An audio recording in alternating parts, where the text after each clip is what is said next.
Halo bubuhan kakawanan yang masih pengangguran dan yang tidak bisa masuk kerja akibat tidak mempunyai surat vaksin. Daripada barabah kada kakaruan, lebih baik menonton alur cerita film yang saya sajikan di konten kali ini yang berjudul.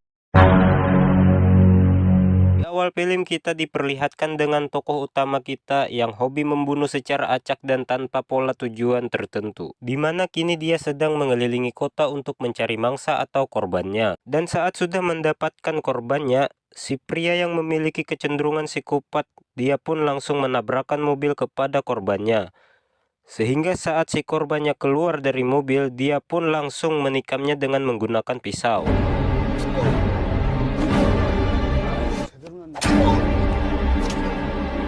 Dan langsung meninggalkan si korban hanya untuk kepuasannya semata. Selanjutnya kita akan diperlihatkan tokoh kedua kita, yakni seorang polisi. Inilah orangnya. Di mana kini kita lihat dia sedang masuk ke tempat judi ilegal. Di mana tempat judi tersebut merupakan milik dari seorang bos gangster paling tangguh di kota tersebut. Dan inilah tokoh utama ketiga kita kali ini, si bos gangster lagi-lagi yang diperankan oleh Ma Dong-soo atau Don Lee. Om-om Korea yang bertubuh besar, idola acil-acil jalanan, yang kini dia sedang memukuli samsak yang isinya ternyata adalah seorang pria yang merupakan anggota anak buah gangster saingannya.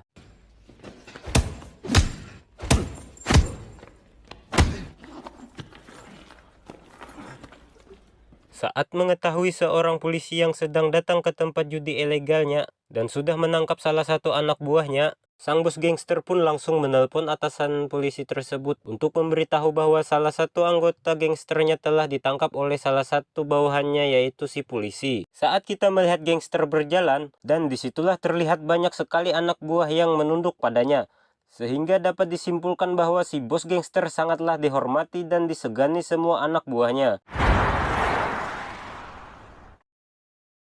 Kembali ke si polisi yang sedang membawa salah satu anak buah si bos gangster. Tiba-tiba dia menerima telepon dari salah satu rekannya bahwa ada pembunuhan yang terjadi semalam. Kemudian dia langsung ke TKP. Dan ternyata itu adalah pembunuhan yang terjadi di scene awal tadi, atau korban ulah dari psikopat yang suka membunuh.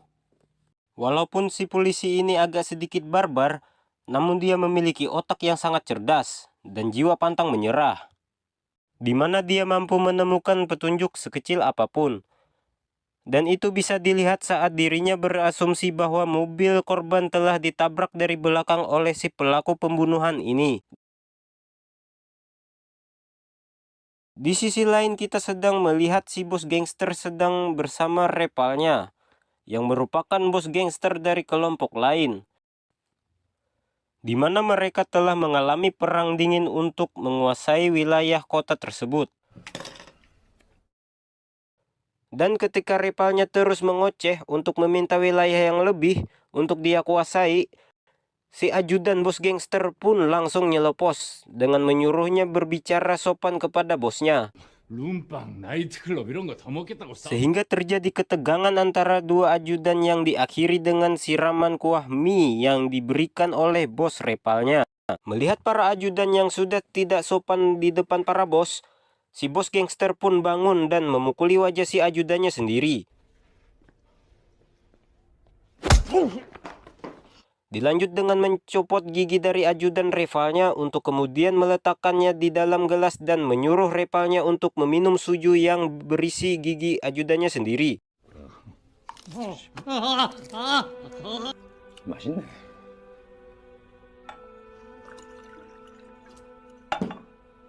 Sepulangnya dari sana, si bos gangster pun menyuruh ajudannya untuk naik mobil lain, karena dia sedang ingin nyetir sendiri.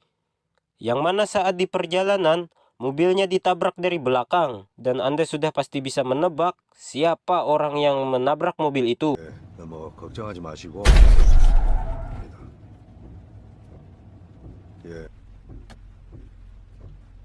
편안하게 주무십시오.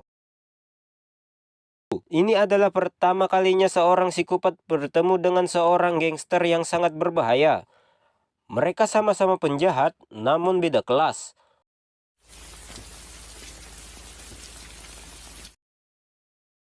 Di mana psikopat dengan cepat menikam bos gangster menggunakan pisau, sehingga terjadi sebuah perkelahian yang dimana psikopat cukup terkejut dengan si korbannya kali ini, yang mampu bertahan dan menyerang balik.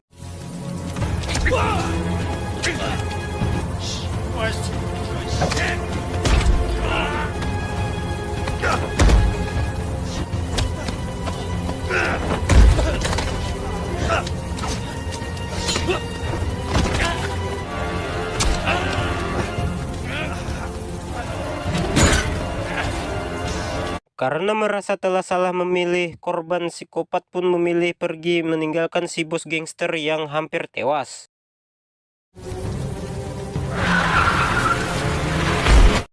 Akibat kejadian itu, si bos gangster pun mengalami kritis akibat kehilangan banyak darah.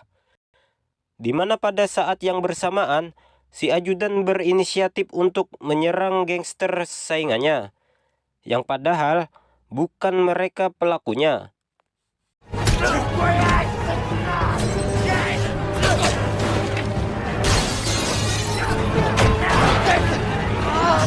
Bersamaan dengan sadarnya si bos gangster, kita akan melihat psikopat sedang mengobati lukanya akibat terkena satu tusukan pada bagian dada kiri.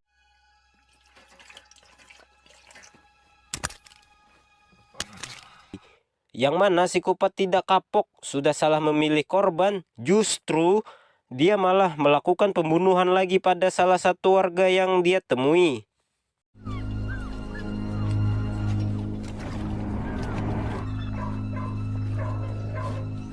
Singkat cerita, esok hari pun tiba.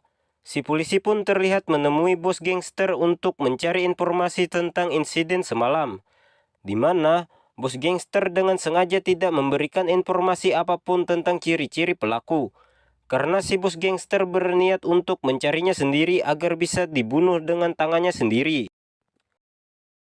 Dan secara tidak langsung, terjadi sebuah persaingan si polisi dan si bos gangster, di mana mereka berdua telah bersaing untuk membuktikan siapa yang lebih cepat menangkap psikopat. Saat polisi melihat mobil si bos gangster, tidak sengaja dia melihat ada goresan di belakang mobilnya, sehingga dia semakin yakin bahwa orang yang telah menyerangnya ialah psikopat atau pembunuh berantai yang pernah meresahkan masyarakat kini. Rupanya si bos gangster telah menyewa seorang ahli sketsa untuk melukis wajah si pelaku berdasarkan ciri-ciri yang dia sebutkan. Dan kita akhirnya diperlihatkan wajah psikopat dengan jelas. Sekilas nampak tidak berbahaya, namun jangan tertipu dengan penampilannya. Bahwasanya psikopat terlihat lebih ramah dari orang kebanyakannya, namun lebih beringas dari seekor binatang buas. Dan lagi-lagi, kita akan diperlihatkan psikopat akan membunuh seorang supir truk yang sedang menelpon keluarganya. 생일 촬영이야. 애기 생일인가 봐요.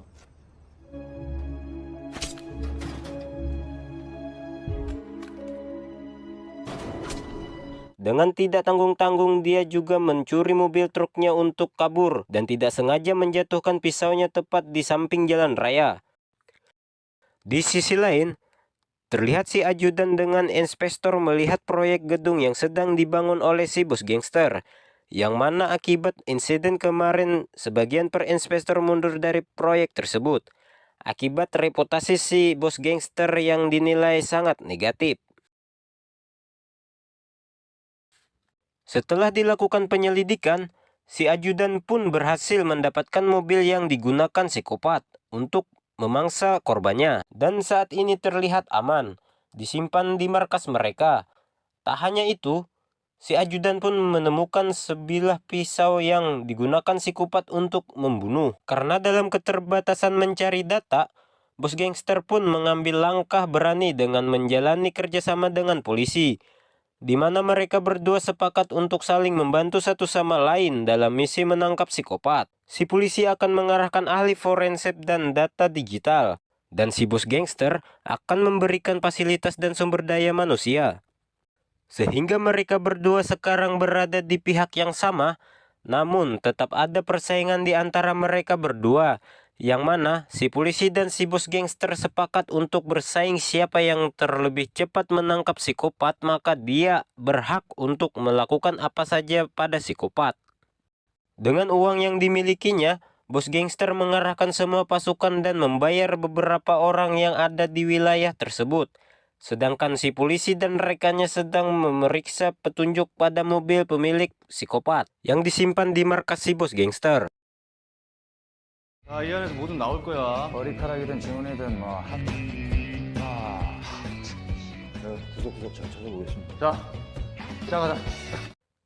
Seperti yang kita tahu, si bos gangster memiliki barang bukti kejahatan yang lain yang dimilikinya, yakni sebuah pisau yang digunakan psikopat tadi, di mana bos gangster diam-diam menyuruh anak buahnya untuk memanfaatkan barang bukti tersebut untuk membunuh saingannya.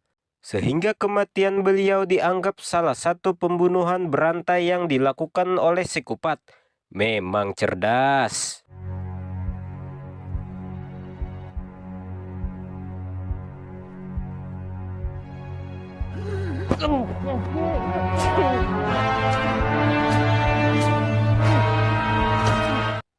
Akibat insiden tersebut, polisi dan rekan-rekannya pun kena marah oleh atasannya karena telah dianggap tidak becus untuk mengurusi kasus ini. Dan beliau meminta mereka semua segera untuk menangkap psikopat secepatnya, karena jika terus dibiarkan, maka masalah ini akan semakin besar dan menjadi kepanikan bagi warga di seluruh kota. Tak lama si polisi pun mendapat telepon dari rekannya, yang merupakan ahli forensik, bahwasannya pisau yang ada pada insiden semalam merupakan pisau yang sama digunakan oleh pelaku atau psikopat. Karena terdapat semua darah dan DNA para korban sebelumnya. Sadar bahwa ini perbuatan bos gangster, maka dengan cepat polisi pun datang ke sana. Sehingga terjadi baku hantam, yang tentu saja dimenangkan oleh si bos gangster. 새끼야! 너지? 야, 이 새끼야!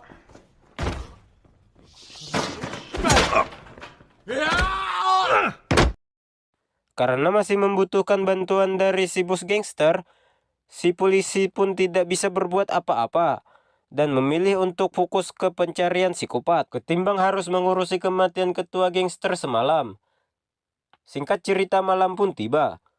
Si bos gangster bersama anak buahnya sedang terlihat menghadiri upacara kematian ketua gangster saingannya, yang mana saat mereka duduk istirahat, tak diduga psikopat diam-diam muncul di antara mereka semua, untuk kemudian psikopat menghampiri ajudan mendiang ketua saingannya dan memberikan sebuah kertas yang isinya tertuliskan, "Seseorang telah menggunakan pisauku untuk membunuh bosmu." Alhasil, si ajudan pun terprovokasi sehingga membuat niatnya untuk membalas dendam pada si bos gangster. Beralih ke si polisi dan si bos gangster yang sedang memeriksa mobil untuk mencari petunjuk yang lain, di mana mereka berdua tiba-tiba dikejutkan dengan kemunculan kelompok musuh yang dipimpin oleh si ajudan tadi, yang mana si polisi dan bos gangster bekerja sama untuk mengalahkan mereka semua.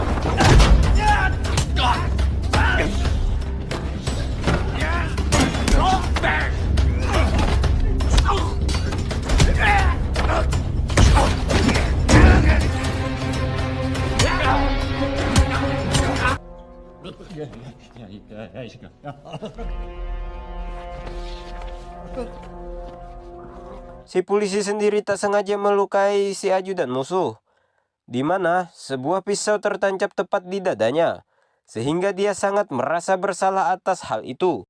Dan sebagai rekan yang berada di pihak yang sama, bos gangster pun akan menutupi dan mengatasi hal ini, sehingga para polisi bisa tetap fokus untuk mencari keberadaan psikopat.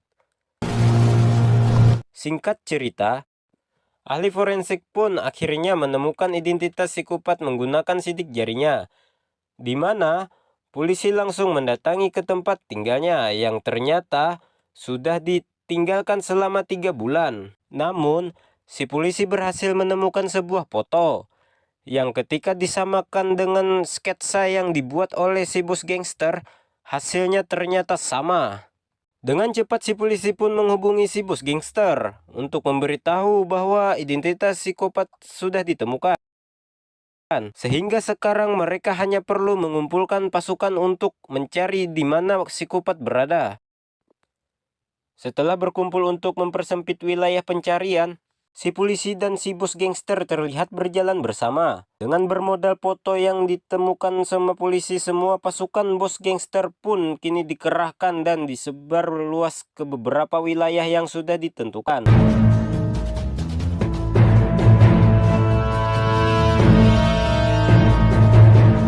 Sehingga hal ini dapat diharapkan untuk mempercepat menemukan psikopat. 너희들 임무는 딱 하나다. 이 새끼. 다들 사진 받았지?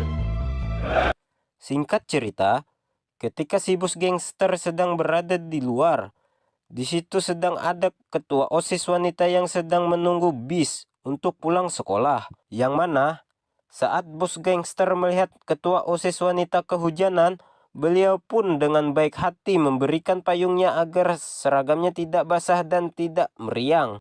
Tak lama kemudian, saat bis pun datang, Anda akan dikejutkan ketika melihat psikopat sedang duduk manis di salah satu kursi penumpang tersebut. Dan benar saja, ketika mereka sedang istirahat bersama, muncul sebuah berita tentang tewasnya seorang ketua OSIS, di mana payung yang digunakan sama persis seperti payung yang diberikan oleh bos gangster. Sehingga bisa disimpulkan bahwa psikopat berada tidak jauh dari sana. Dan kemudian mereka langsung melakukan pencarian saat itu juga. 여기서 빠뜨린 이 새끼 분명 이 안에 있어. 다들 긴장해. 야, 니들은 도화동 북부, 월포동 서남부, 중앙광장 반경 1km 지역입니다. 저지형 중앙광장 뒤지고 있습니다. 찾아봤습니다. 도화동 Setelah mencari ke setiap penginapan, akhirnya si ajudan berhasil menemukan motel tempat psikopat. Dan di mana saat kemunculannya, si polisi langsung mengejarnya menggunakan mobil, disusul dengan si bos gangster yang pada akhirnya terlibat tabrakan 3 mobil yang akhirnya membuat psikopat berhasil lolos. Anjim, lincah psikopat ini.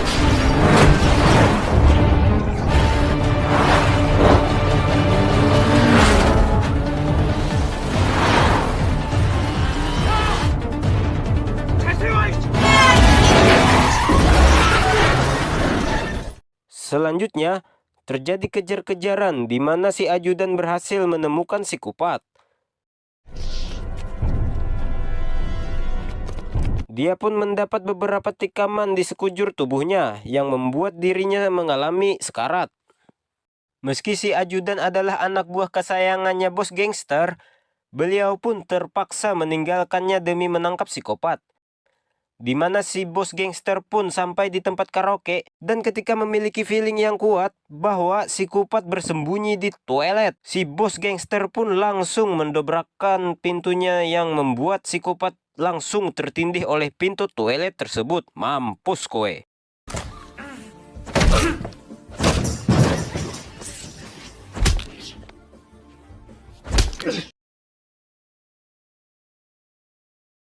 Dengan penuh amarah, si bos gangster pun terus membogem wajah psikopat dan menyeretnya untuk dibawa ke markas. Dan akan disiksa habis-habisan atas tindakannya yang telah macam-macam kepada bos gangster yang paling berbahaya di kota tersebut. Saat sampai di markas dalam keadaan terikat, psikopat pun masih sempat-sempatnya tersenyum. Dasar psikopat. 너하고 내가 뭐가 달라? Karena memang pada dasarnya, psikopat tidak memiliki rasa takut sedikit pun. Sudah tak tahan ingin menghabisi psikopat, bos gangster pun mengambil sebelah golok dan saat akan menebas lehernya, tiba-tiba 사람 목숨 가지고 노니까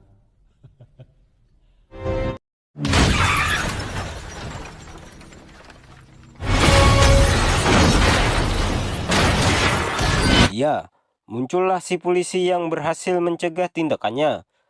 Di mana si bos gangster pun pingsan akibat hal itu dan psikopat itu sendiri berhasil ditangkap untuk diadili secara hukum dan undang-undang yang berlaku. Singkat cerita, Psikopat pun diinterogasi polisi untuk mencari tahu motif dan asal-usul dia melakukan pembunuhan ini. Di mana psikopat ini ternyata adalah korban dari perilaku keras sang ayah saat kecil yang sering menyiksanya. Sehingga dia merasa bahwa membunuh adalah salah satu bentuk terapi jiwa, agar semua mimpi buruknya saat kecil perlahan bisa hilang. Singkat cerita, saat di persidangan, psikopat pun sempat-sempatnya bisa mengelak dengan sempurna, sehingga semua bukti yang mengarah padanya seolah-olah tidak cukup untuk memberatkan tuduhannya. Ditambah lagi dengan pengacara yang sangat on karena telah membela klien yang jelas-jelas merupakan manusia yang jahanam. Setelah tidak ada lagi bukti yang ditunjukkan, muncullah sang bos gangster kita semua, di mana dia memutuskan untuk bersaksi sesuai kesepakatan dengan polisi sebelumnya. Yang mana si bos gangster langsung membuka baju dan memperlihatkan bekas luka akibat insiden penikaman tersebut. Dan dia juga sempat menikam psikopat di bagian dada, dan itu terbukti benar. Tak hanya itu, si bos gangster pun menunjukkan sebuah kertas yang berisi tulisan, yang mana tulisan itu ditulis oleh psikopat itu sendiri. Dan itu bisa menjadi bukti lain yang bisa memberatkan kasusnya. Alhasil, psikopat pun dijatuhi hukuman mati. Dan si bos gangster pun bersama pasukannya terkena hukuman beberapa tahun akibat usaha judi ilegal yang mereka jalankan. Namun, yang menarik ialah si bos gangster memiliki kesepakatan lain dengan polisi, di mana dia mau bersaksi asalkan dirinya bisa dimasukkan ke penjara yang sama dengan penjara psikopat. Setelah semua tindakan keji yang dilakukan psikopat, kini saatnya dia akan merasakan penderitaan seumur hidup. Tak kalah, dia telah berani macam-macam dengan seorang bos gangster, di mana psikopat akan mendapatkan siksaan menyakitkan yang akan dia derita. Ditambah lagi dengan bergabungnya bos gangster di penjaranya, itu akan menjadi tambahan siksaan bagi dirinya. Tamat, ending yang sangat membebankan. Katuran muntung ulun sana kai menjelaskan ini. Kalau lajuan juga membacakan teksnya. Nah, ayo hak ada bapak. Mudahan bubuhan pian semua terhibur dan bisa tertawa atau bahagia. Tak sarah bubuhan pian aja.